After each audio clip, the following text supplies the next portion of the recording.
Hey, this is John.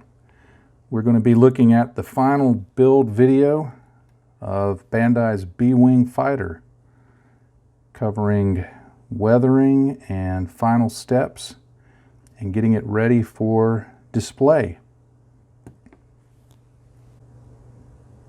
For the streaks and grime, I'm going to use Vallejo's Model Wash products.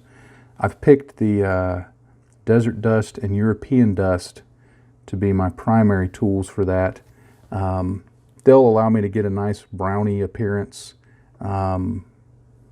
because the European Dust will be the primary agent for the streaking. I'll use this to lighten it up some. I may use that some straight out of the bottle in a few places. I thought because the surface of the model is white that the blue-gray and the gray would work very well to give some additional variety to the types of streaking.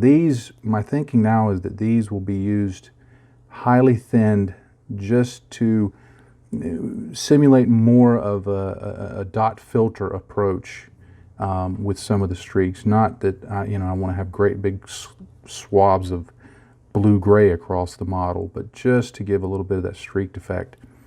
And then I'm going to use some light rust. I may throw in a couple of other rust colors. I don't plan to make it look like a rusted out Hulk, but I think it'll just be a nice, some nice warm color to add, because the model is, for the most part, is very cold in terms of its color. So I thought just a little bit here and there of some light rust would help with the look.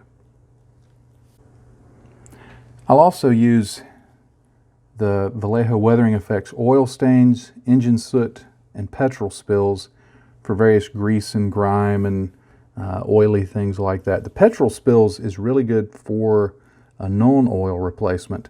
So any place that I need to punch up the panel lines a little bit, the recesses and things like that, I'll use the petrol spills for that also. The oil stains and the petrol spills are also gloss.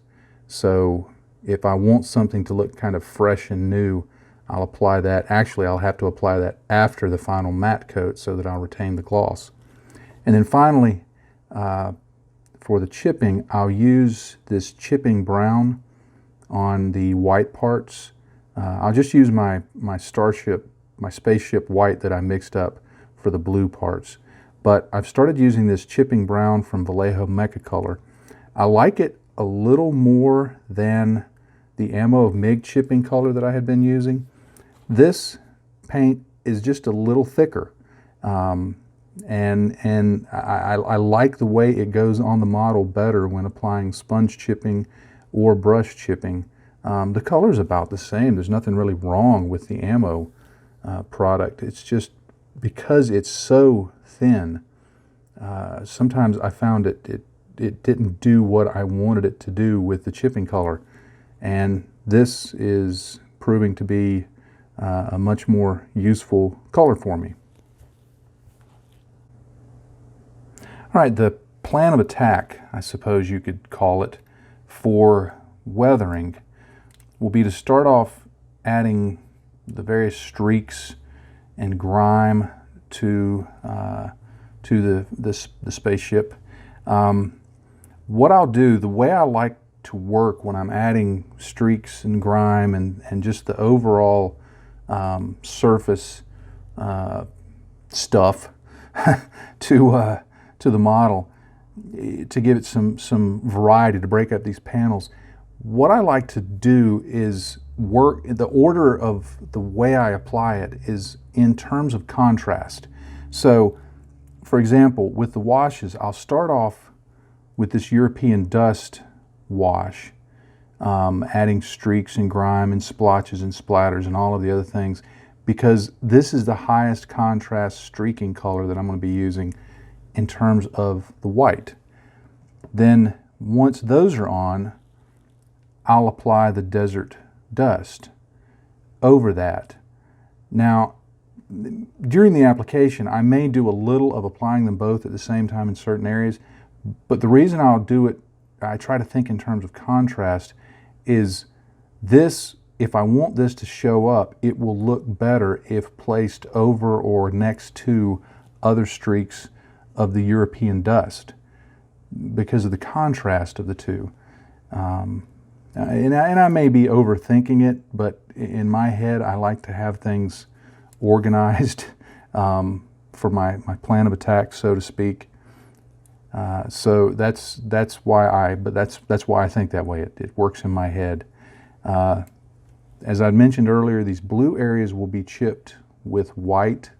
I may go in with some additional chipping brown to add a second color of chip.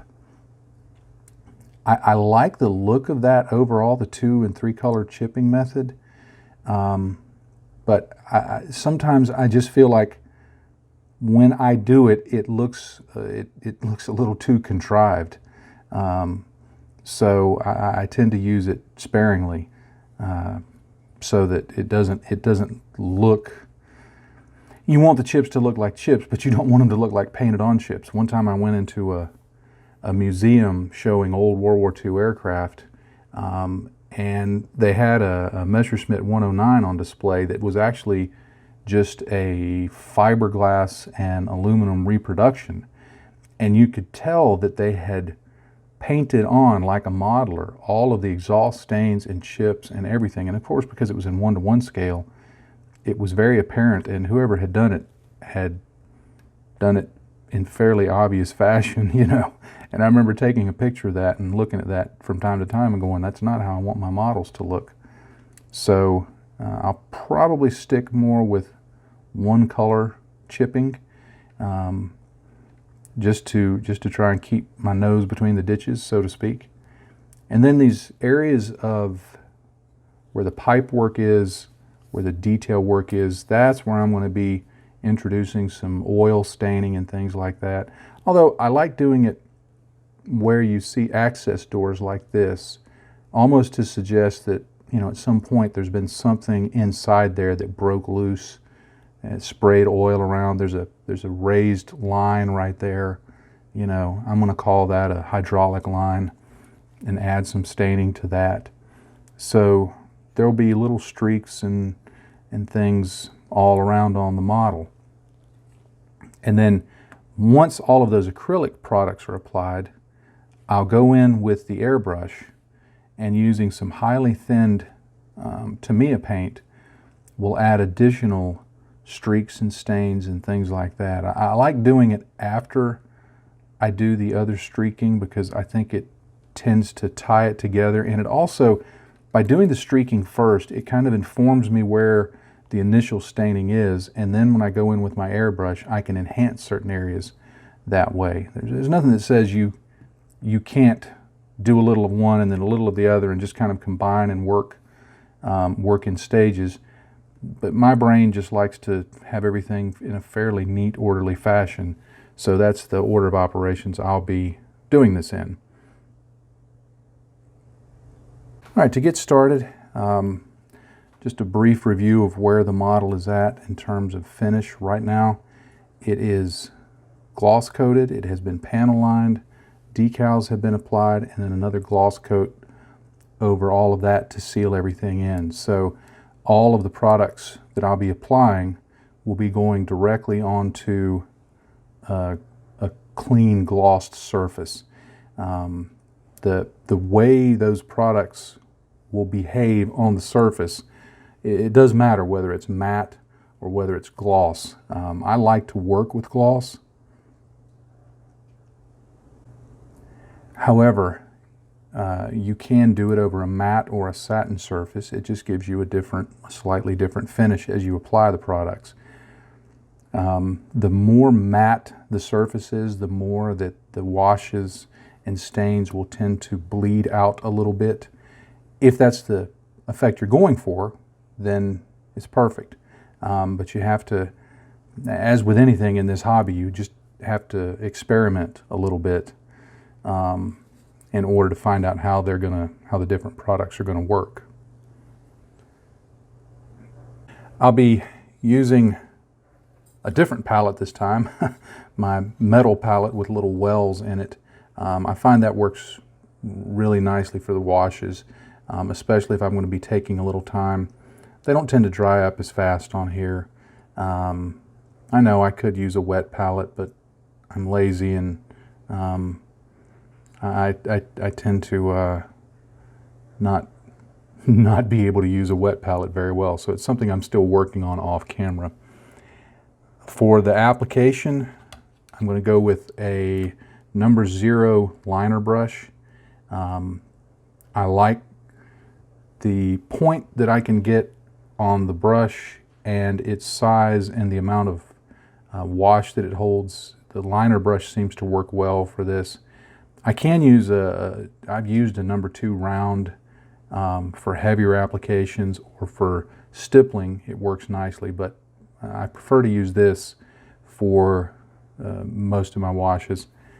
And then I've got just a little squirt bottle full of water over here, so that anytime I need to, I can thin up my washes.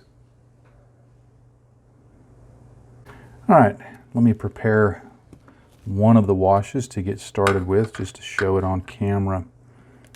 I'm going to take the European Dust, and I'd already given this a pretty thorough shake ahead of time. It takes a lot of shaking to get these fully mixed up, so be aware of that. And I'm just going to put a few drops in my palette here. Now for the water, I like to do some clean water in another well, and then mix my thinned version of the wash here between the two. So I'll take from the clean water and put in here, and then I'll bring some of this over and make my thinned version. So I have a thinned version and then a full-on thick version here to work with as I need to. Eventually I'll mess up and this will get contaminated, but it's fine to do it that way. But this is how I like to work. So for the demonstration, I'm not going to film the entire model. That would just get a little bit mind-numbing. And because of the way it's configured, it's going to be a little awkward to show, but I'm going to fold that wing back, and I'm going to work on this area here to demonstrate how I'm going to do the whole model. So you'll see me do this, and then there'll be a break, and it'll come back, and it'll be all done with the washes, and we'll go into the next step. Now, I'm not going to go into great detail because I did the acrylic streaking video. You may want to check that out on my channel. That goes into detail about how these washes are used. Yes, I'm a brush licker. But I'll just start off with more brief explanation as far as technique. I'm getting my water here, getting my color, and I just want something that's a little more thin, like that. And if you've seen people do it, you can test it on your thumb. You can offload some of the product on your thumb. And I'm just looking for just the barest opacity. Now what I'm going to do is I want to give this panel here just a little extra grime over the top of it. So I'm going to start almost painting this wash on. Well, not almost, I am painting this wash on. It's very thin, it's easy to keep within those panel lines, and it's going to give it just a tint of color. Now, if you're doing this and you find that it's a little too much, I should have had this ready to go, sorry about reaching in front of the camera. You can get a cotton bud and just damp it back a little bit. And what you end up with is a slightly discolored door there. And this is one of the features of a model that I like to say tells its own story. Sometimes people will say, well, why did you do it that way? And I'm like, well, why did you think I'd do it that way? I may have a story in my head, but you know, let's go with the story you have in your head. It gives the the viewer the opportunity to use their own imagination. So sometimes I just like adding in little features like that. I'm going to continue adding streaks and grime. I'm going to streak some back. I'm going to pick a point that I want to streak back from the back of this panel here. And I'm just going to just draw it all the way back.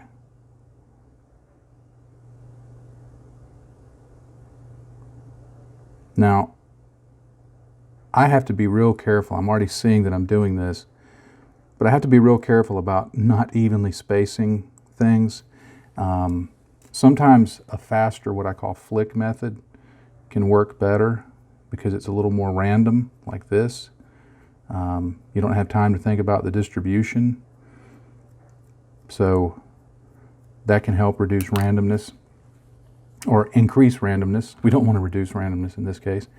Now again, I can take this cotton bud, dip it in a little water.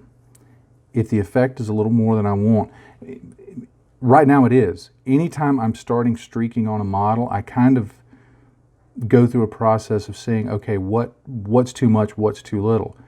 Here, I can go in and just reduce this down a little bit with water. While the acrylics dry very fast, they give you enough working time that you can pull back on it like that. Now also keep in mind, when you first start, areas like this are going to look a little odd because they're against everything else that's clean. So you have to go through and add in enough weathering to start seeing what a section is going to look like. Now what this has told me is my streaking color is not thin enough. So I'm going to add a little more water into that and then give it a test for flow. And I'm going to just start doing some more general streaking here like this. Now, you know, people may say, yeah, but in space there's no dirt. Well, I know that. Well, maybe there is. I don't know what's floating around. I've never actually been out there. Well, there may have been that one alien abduction. Well, never mind. But somebody, if you watched, I'm just going to ramble here a little bit. If you watched the video that I did about kind of the first series in the introduction to airbrushing, in one little bit I wore a Roswell hat. And somebody, you know, asked me, what are you doing with a Roswell hat? You know, and I made a joke about, you know, basically alluding to an alien abduction. So I don't think I know what's in space, but there may have been this one time that I'm not sure real clear about. Anyway, I don't even remember what I was talking about now. But anyway, I'm continuing to streak this stuff here. And, oh yeah, talking about dirt in space. There may not be dirt in space. There may not be dust and grime and, you know, in terms of traditional brown, muddy kind of stuff. But I really think that the process we do as creators, as artists, as modelers, as whatever you want to call what it is we do, I really think it's about inviting the brain to suspend its disbelief that they're looking at a small plastic object. And so if you want something to look dirty, the human brain is going to look for dirt. When you add in things that look like dirt, then a person's brain is going to say, that's dirty. So in a strict sense, it may not be as realistic in terms of would a fighter ship flying through space in a galaxy a long time ago, far, far away, you know, where no man has gone before. Did I just cross genres? Yeah, I did. It may not be accurate to that, but it reproduces what the brain is expecting to see. And I think that's the goal that I always have in my weathering that tends to be more effective. I mean, I don't model to get pats on the back, but I do try to pay attention to the feedback people give me. And if I do a certain weathering technique, here you can see how that's looking. If I do a certain weathering job or weathering effect or use a weathering product, and the general feedback is, man, that looks really good, that's really well weathered, that's not the entire reason I do it, but it lets me know I'm on the right track in terms of believability, in terms of people looking at it and enjoying it visually.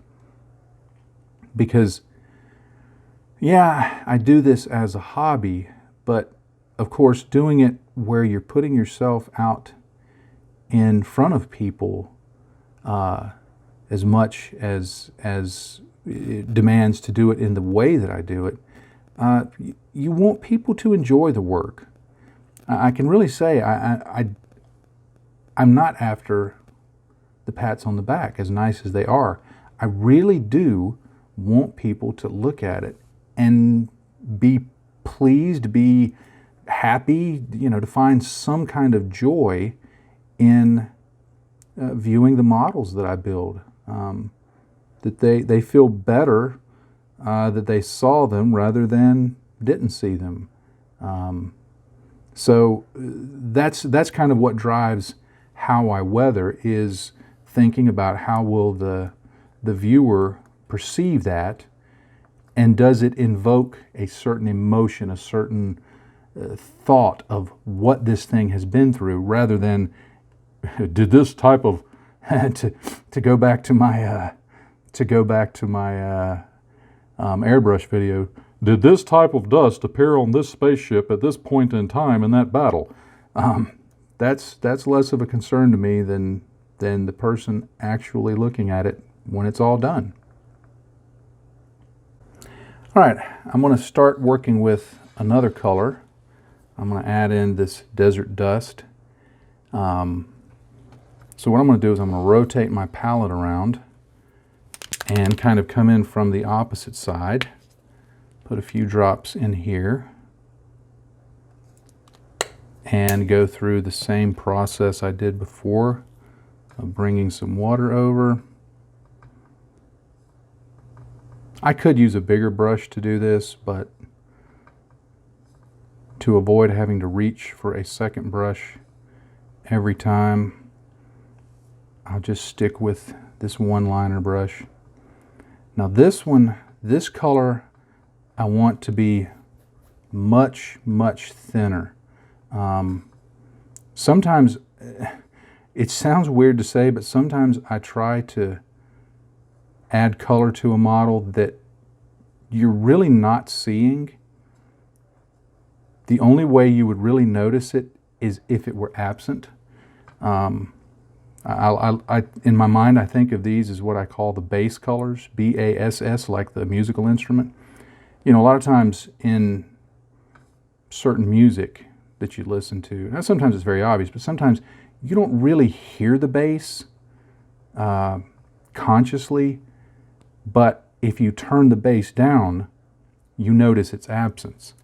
So what I'm hoping to do is to get this added on without a lot of obviousness to it, but in the overall scheme of things, it will add some additional variety to the surface that, though you may not see it evident as a specific color, it's going to be there in terms of your brain picks up on a difference.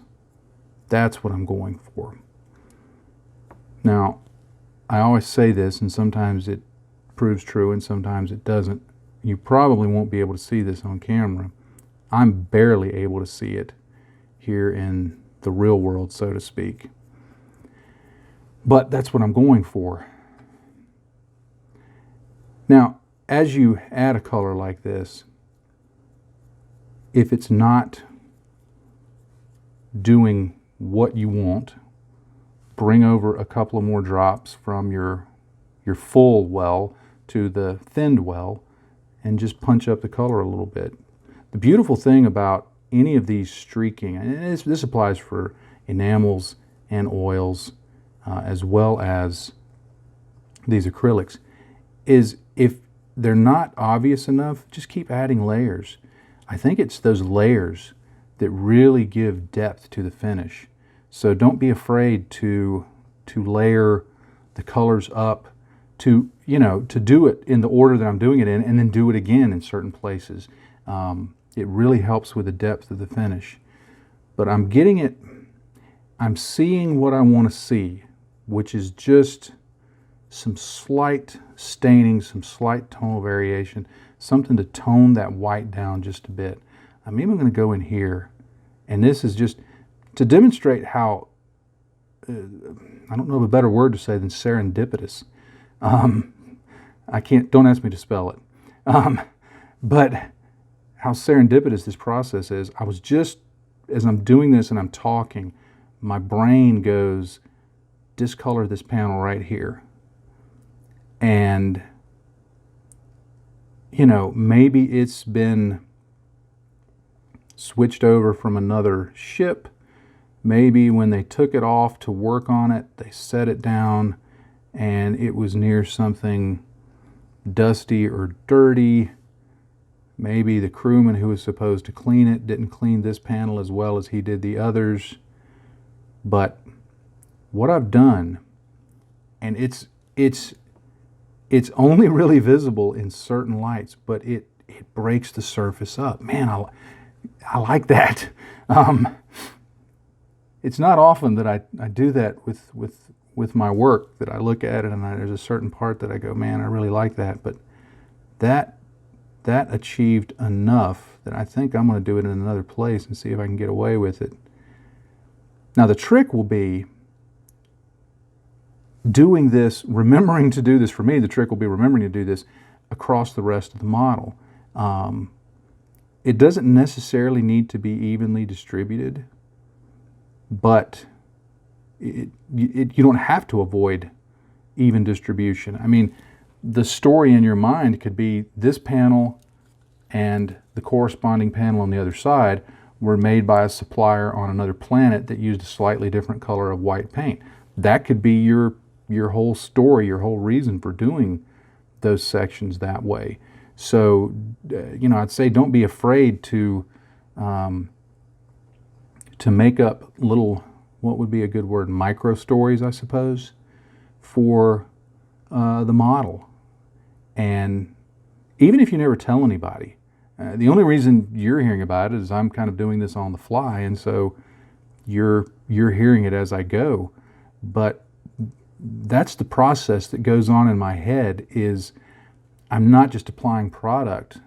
The little hamsters in my head are spinning on the wheel thinking, well, why would this be that way?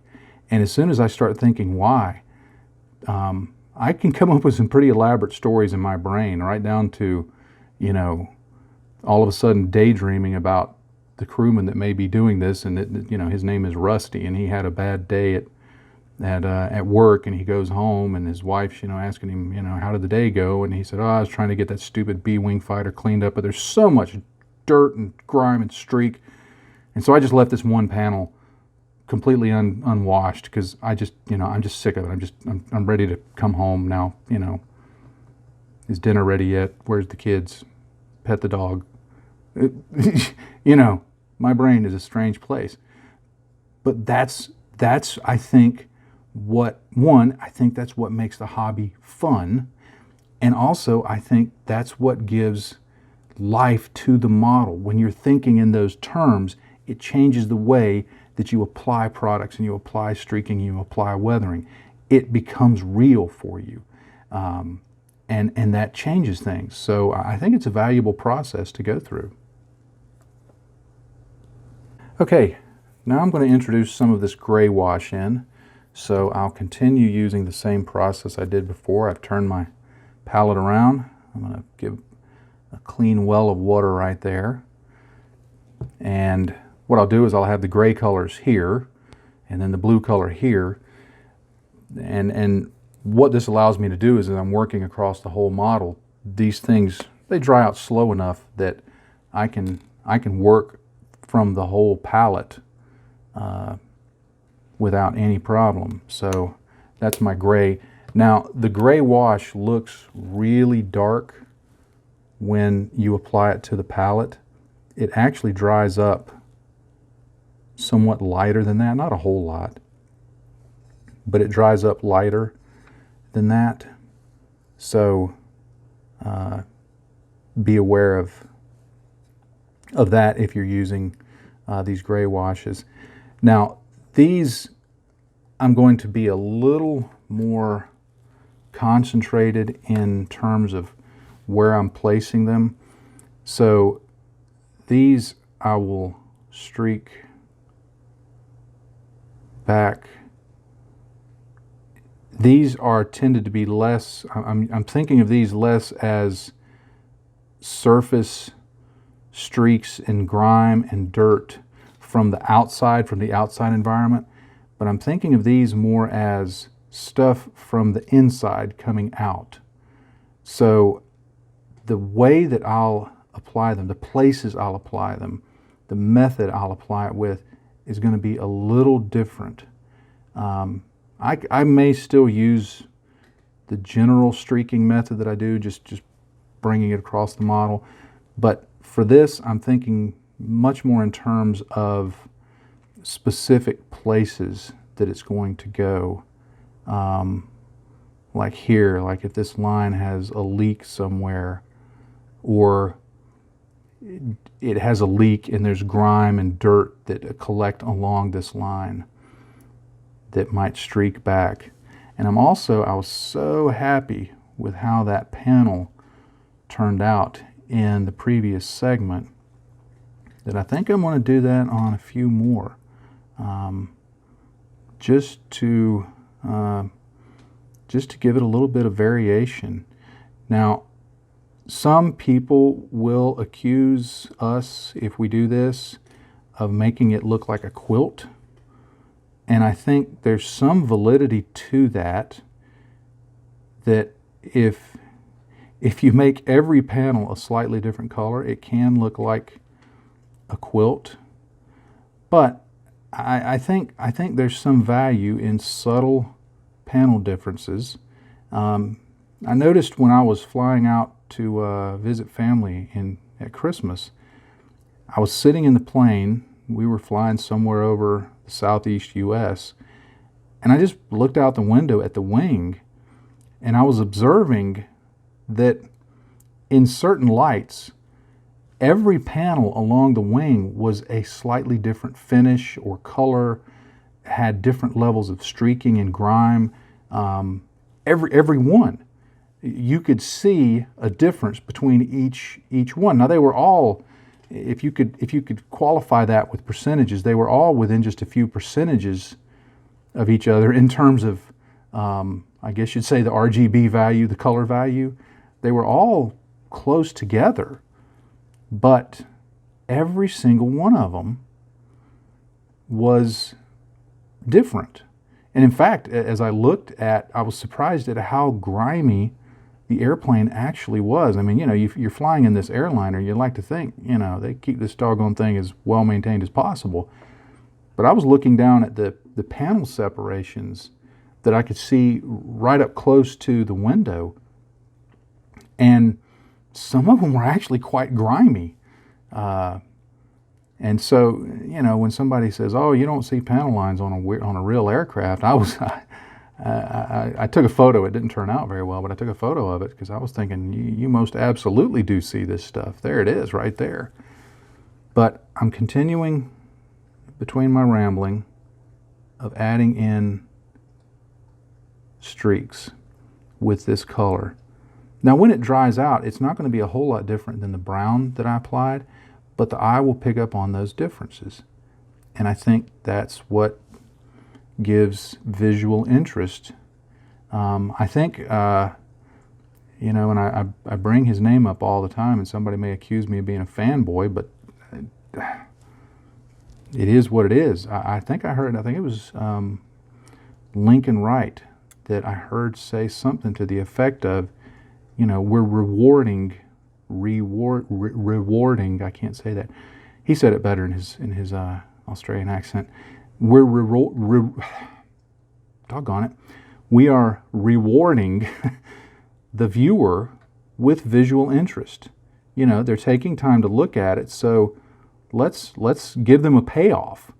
Let's give them something that they can look at and go, you know, I'm glad I saw that. Now, as I've been rambling, if you've watched here, I kind of applied this in a solid line right behind this panel and then streaked back in a few places. Again, just to introduce some difference. I want it to be kind of random. My hand shakes quite a bit, so that actually helps me in this process. Sometimes when I'm trying to paint detail, it's not so handy, but in this case, it works fairly well. So I'll continue with this gray color and then make a shift to the blue here in a moment. Okay, the final color I'm going to be working with in this segment is the blue-gray wash from Vallejo. And I'll do as I did before. I'll put some of the color there and do my thin version here between the two.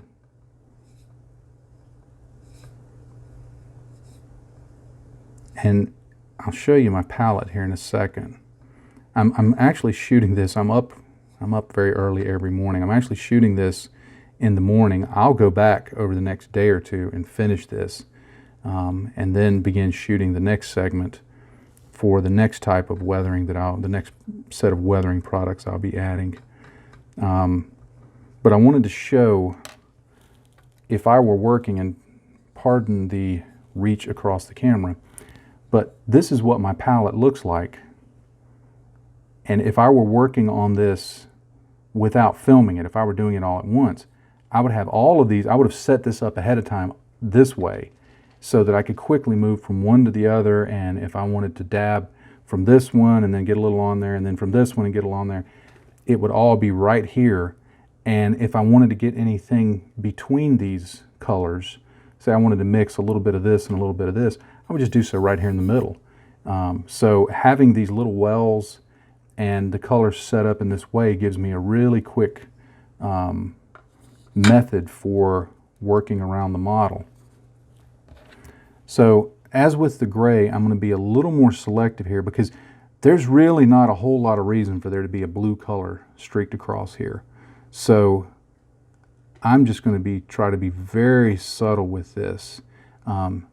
It's going to dry with less opacity than it goes on with. I definitely want this thinner. Notice I applied the first bit of it up here under where the wing will fold down. That way, if it's not looking like I want, I mean, I can test it on my finger, I can test it on my thumb, I can test it on here, but nothing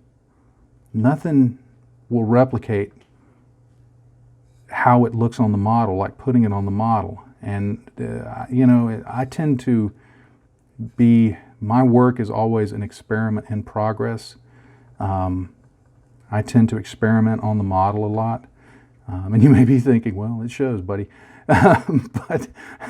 but you know, when you get down to it, I'm a middle-aged man who is losing the hair on the top of my head, and I'm slightly overweight, and I get up in the middle of the night to pee, and I play with plastic toys.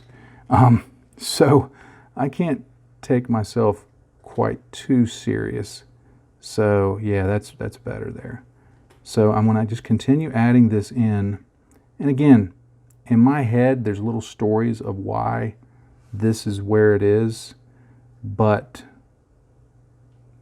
you know, you can just put it on in a random fashion and not think about it, or you can make up stories as you go along. Another thing I like to do occasionally and I meant to do this with demonstrate this with some of the other colors, is just go in and make an area of stain like that, where you just dab whatever color and it can be oils, enamels, acrylics, it doesn't matter. But just make an area of stain that it may be just a few dots here or there. It may be a larger area, such as this. But just to give various stains and splatters across the surface.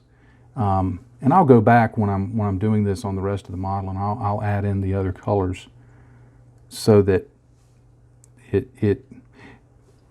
when I'm working on a model, I want things to be random, but yet at the same time, I want there to be a sameness to it that follows some logic. In other words, if you're generally going to have all four of these colors present as some form of stain, then you want a fairly even distribution across the entire model. It doesn't have to be exact, but you wouldn't go in with just a single color, say this earth color, down here, and then everywhere else use all four. That would look unbalanced. So what I like to do is I like to follow this process around the whole model, and then later, if I want to add, let's say in one area, I want to add a whole lot of this brown. I may go do that for one reason or another. But I always try to think in terms of general distribution. So, you know, to quantify it, if I'm doing the flicking of the initial colors for streaking, I'll count in my head, okay, in this much area, I'm going to have 25 streaks. So that I'll know when I go to the other side not to do 5 or 50, because it would weather about the same on this side as it would the other. The placement doesn't have to be the same, the number doesn't have to be the same, but you want to get kind of an idea in terms of the sense of scale that each of the weathering elements has on the model. And that way, again, it keeps it random, yet it also gives it some balance so that as the person who's viewing it looks at it, there's nothing that's too jarring or out of place. You can get away with some, I don't know any other way to say it, some less than stellar work a lot of times if it fits, if it's balanced, if it seems in place. You know, you can put it off to, well, that's my style. But if you've got an area that's completely out of balance with everything else, and there's not a good story-driven reason to say why it's there. I mean, maybe you've got a really dark streak right here, you know, because that's where it blew up a TIE fighter and it flew through the debris. Okay, that's fine. But if you just forget to weather this area down here, or you only use one color, it's just going to stand out and just be weird. So I try to avoid weird, and yet I try to avoid if it lacks randomness, and then at the same time having balance. It's a delicate dance to pull off, and every time I think that I'm doing fairly well at it, I get along another 3 or 4 models down the road and figure out that I've learned even more.